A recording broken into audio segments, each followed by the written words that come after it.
Without objection. As gas prices rise, an effective way to offer relief is to provide incentives for commuter rail. Would the gentleman suspend? The chair will remind all persons in the gallery that they are here as guests of the House and that any manifestation of approval or disapproval of proceedings or other audible conversation is in violation of the rules of the House.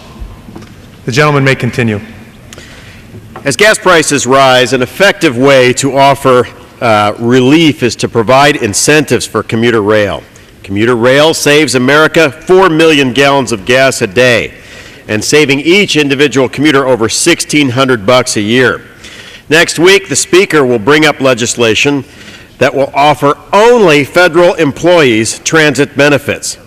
I support expanding the current federal transit program and believe that all Americans should have the opportunity to have this relief at the pumps.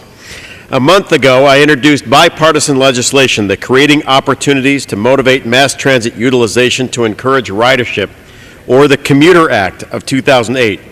Our legislation offers employers a 50% tax credit if they provide transit benefits to their employees. According to Forbes magazine, the average gasoline cost in the 10 worst commuter cities is over $6 a day. Should businesses take advantage of this, we would lower our gas bills, but it should be offered to more than people with a federal job.